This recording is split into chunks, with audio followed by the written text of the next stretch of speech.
Hello friends, how are you doing? Well, last week I had a chat with one of our YouTube subscribers, and while talking to him I realized that he's had a lot of learning because of the videos and he's been a constant follower. But he asked me a question. He asked me that, Hardik, I learned so much, but if I have to consolidate everything and become a CEO of my company, let's say this is the day one, then what is it that I should have in my toolbox? So here are the 5 things that you must have in your toolbox when you are becoming or wanting to operate as a CEO of your small business, your family business. So tool number 1 is called ERP, Enterprise Resource Planning. Now this is a software that cuts across all your departments. What this software does? Well, number 1, it reduces the manual conversations that departments have with each other. So if a sales guy is manually coordinating with production or the warehouse for the dispatch of products that he sold, chances are he may miss out on the specification. Chances are that there are 2 salespeople ordering for the same product to the warehouse, and now the warehouse guy doesn't know which one to furnish and which one to deny.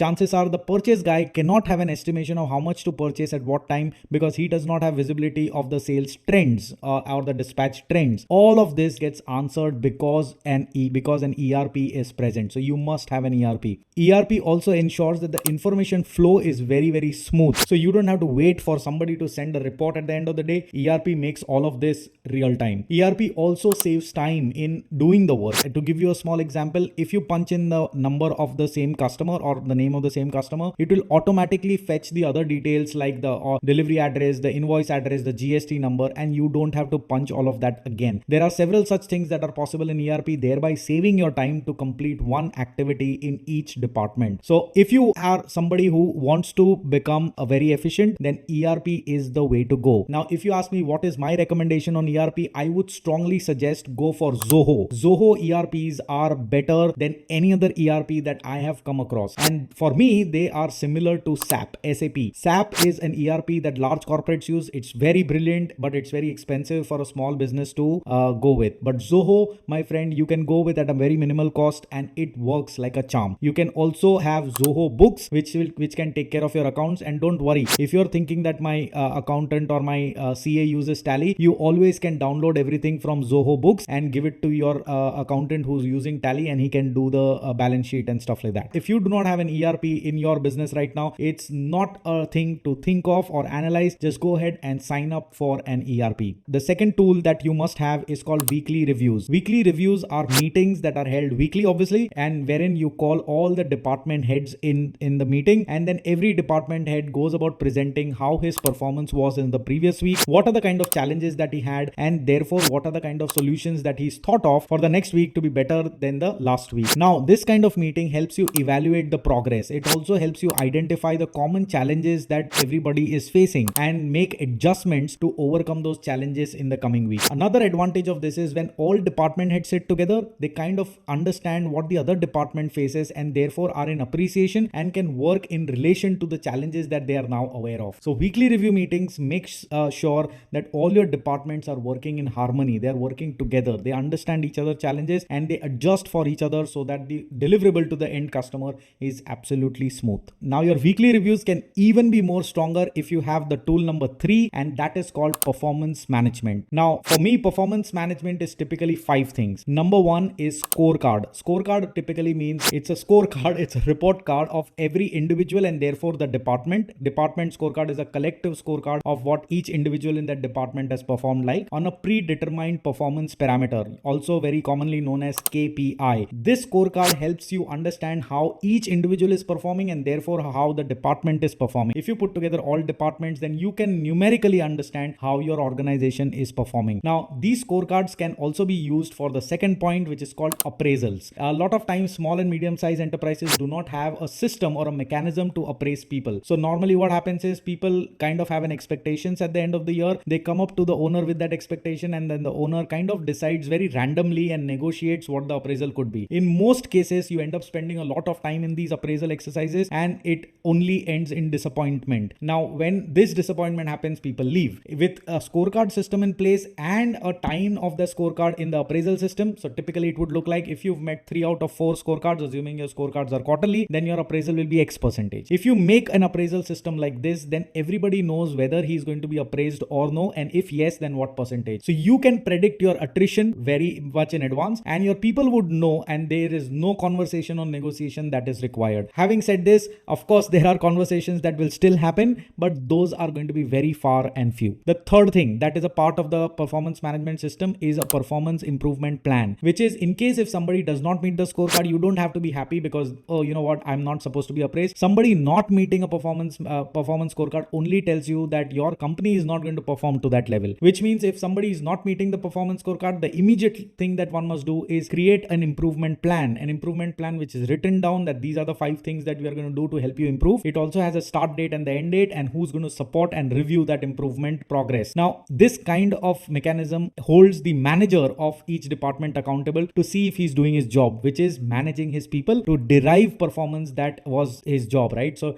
is he doing that? And that is what the performance improvement plan would help you achieve. The third thing is corrective action plan. Now, this is an action plan again like performance improvement plan, but corrective action plan is typically used when nothing has worked, improvement support has not worked, and now you want to let the person know that, hey, you know what, this is the first corrective action plan that is given to you where you have to take the ownership of improving your performance. I will give you another chance, and maybe in the third chance we may want to part ways. So this kind of corrective action plan implementation gives the employee enough chance to improve and show that he can do it. And if that is not the case, then you do not have to worry, you can part ways, and that is the most professional thing to do because you're not setting the employee for failure, neither are you living with somebody who cannot perform. And the last one is the promotion system. A lot of small business organizations do not have a promotion system. In the performance management system, you start with drawing up your org chart. Once you drop your organization chart, then you can link it with your promotion system, which means there is a way to go about doing your promotions. There are skill sets required for each designation, and you get people to apply whenever you are ready to fill up that position, and then they are interviewed just like you would if you would have hired people from outside. You would interview them, right? In the same way, the people inside of the organization also can apply. They are interviewed to know if they have the skill to do the job that the promotion offers, and if they pass, then they get into accreditation, which is a period where they perform and showcase and let you know that they actually have that skill. And once that happens, then they get promoted. So everybody gets a chance. Nobody feels that, oh, you know what, there is favoritism in the company, and because my bosses liked him, he was promoted. Everybody gets a chance to get promoted, but based on the skills that they have. Now, to do your performance management very right, you will need the fourth tool,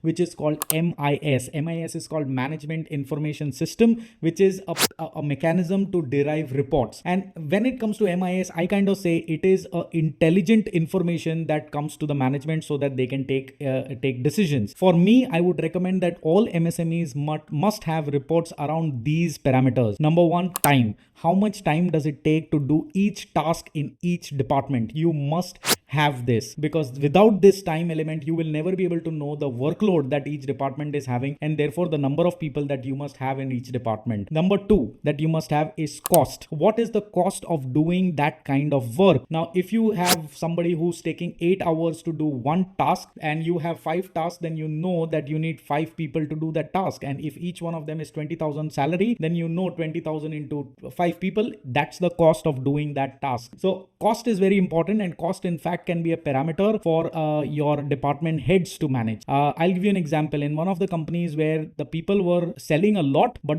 whatever targets you give to the salespeople, they would do it, but the company wasn't profitable. The reason for this is they were spending too much money to get the sales done. So they would participate in all kinds of exhibitions, but they would not really make sure that every exhibition performance is efficient. So the moment we put cost of the department as a parameter in the sales team, they kind of started becoming conscious around where do they spend? Will this spend give me the maximum buck? And that resulted into the company becoming profitable. The third thing that you must start measuring is quality, which is quality of work. Are you producing defects? Are you doing rework? All of this is quality. Now, if you are measuring quality, then you know that people are not doing the same work over and over again. Whenever they do the work, they do it right the first time. And the fourth one that you must measure is the quantity. What kind of volume is each department handling? If you have insights into all of these parameters and you use it intelligently to figure out, okay, if the turnaround time is high, then in what cases is it high? Is it high in every Tuesday? Is the volume high on every Tuesday, or is the volume low on every Tuesday? Yes, the volume is low on every Tuesday. Oh, maybe that is the reason why people kind of take more time than what they normally do on the other days. They kind of become take it easy, and that's how the time increases. If that's the case, then you'll intelligently be able to understand by putting all of this matrix together how your organization is performing and where all you need to do adjustments. Point number 5 that that is leadership and employee development. Now, this is an area where most people do not spend anything. It's that joke that I get reminded of where somebody, the CEO tells the CFO to give him funds to train the employees, and the CFO says, hey, you know what if these guys resign? And the CEO's answer is, what if we don't train them and they remain inefficient and don't resign? Now, this is a conflict that happens in the small business entrepreneur's mind. Well, let me tell you this. Trainings are important for all your employees, if not employees, for you as an entrepreneur and for your senior management, which is all the department heads. What kind of trainings are we talking about here? We are talking about trainings like problem solving training, how to go about solving problems and not just kind of put people around that. I've heard numerous small and medium sized enterprises simply say, hey, you know what, this is a problem, I need a good person and he will take care of it. That's not the solution to the problem. That is called managing the problem, and you are putting a